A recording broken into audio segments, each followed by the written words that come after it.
BJP Manipur Pradesh की मिहुत कांगबू अमना ISRO की डिप्यूटी डायरेक्टर ओरिबा साइंटिस्ट डॉक्टर नीथौजम रघु की युमदा चतुना इमुंग मनुंगा उनादन हराव तयाम्बा फोंदोक्रे बीजेपी मणिपुर प्रदेश की प्रेसिडेंट इन चार्ज ओरिबा नोंथोमम निबसना लुचिंगदुना पार्टी की general secretary organisation 𝐒𝐂𝐈𝐄𝐍𝐓 vice president CH. Sidananda L Meenawanta general secretary L Deven P Premananda state secretary K Vikram party की डिस्ट्रिक्ट प्रेसिडेंट सिंगमदी वीजेवाईएम की मिहुत सिंह यावबा कांगबू अमना हौजिक इम्फाल की चंगांगई अवांग लेकाइदा लेबा डॉक्टर एन रघु की पोकमिन्नबा मचे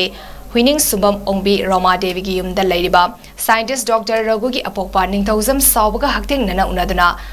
अथुम अहाउ चामिन्नदुना नुंगाइबा फोंदोकमिनकी लोइनना बीजेपी मणिपुर प्रदेश की मिहुत कांगबू अब्दुना डॉक्टर रघु की अपोकपदा सेटनबा फिरोल खुदोल तमलमकी ngasi नुंगाइबा फोंदोकपा खोंसत अदुदा हौजिक मणिपुर की वांगबदा लेरिबा बीजेपी मणिपुर प्रदेश की प्रेसिडेंट ए सरदा देवी सो फोन की खुदांगदा साइंटिस्ट डॉक्टर रघु की अपोकपगा वरी सानदुना इमुंग मनुंग अमदी लेवाक असigi नुंगाइबदा सरुयाकी जनरल सेक्रेटरी ऑर्गेनाइजेशन 𝐒𝐂𝐈𝐄𝐍𝐓 𝐒𝐂𝐈𝐄𝐍𝐓 𝐎𝐈𝐄𝐈𝐄𝐈 पिकलबा स्टेट असिदगी तोंगान हिरमदा मरु ओइना साना खोटनबा चौकत थौरांगी अमदी साइंस की लमदा हैथोय सिंथोयरबा मियो कया अमा थोकलकले मालेम के लेवाक सिंगा थागी लेमाइदा अमुक्तंग खोंग ताबा ngamnaba manglan kaya mangnari chairak asida isro gi team amana lunar south pole da chandrayaan 3 asoi angam yautana landing tawhankiba loinana team asigi sarkama oina manipur dagi scientist ama yauramba asi chauthok saningai ni asigumlaba miyo kaya ama matung da su thoklakigani habigi thazaba lei haina phongdoki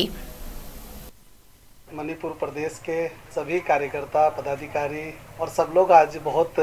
हर्षित हैं, खुशी है। कहने के लिए कहते हैं लोग छोटा राज्य, छोटा मणिपुर, छोटा राज्य, लेकिन इस छोटे से राज्य में तरह तरह का प्रतिभाएं, गुण है वो छुपा हुआ है। चाहे खेलने का क्षेत्र में हो या फिर इसके विकास के क्षेत्र में हो या वैज्ञानिक के क्षेत्र में हो, मणिपुर ने यहाँ के वासियों ने सिद्ध कर दिया है कि छोटे राज्य के बाद भी हम यहाँ से बड़े बड़े जो ड्रीम हमारा है उसको साकार करने का क्षमता कैपेसिटी रखते हैं। और एक वैज्ञानिक वो सिर्फ किसी एक व्यक्ति का, एक परिवार का नहीं होता है। एक वैज्ञानिक पूरे देश का और पूरे विश्व का धरोहर हो जाता है। पूरा विश्व उसको सम्मान करता है और उसके दिशा निर्देश से और उसके कार्य क्षमता, उसकी कुशलता से, उसकी जो आने वाली शोध है उस शोध के कारण एकदम उसका समर्पण देश के और विश्व के सभी व्यक्तियों के पास चला जाता है।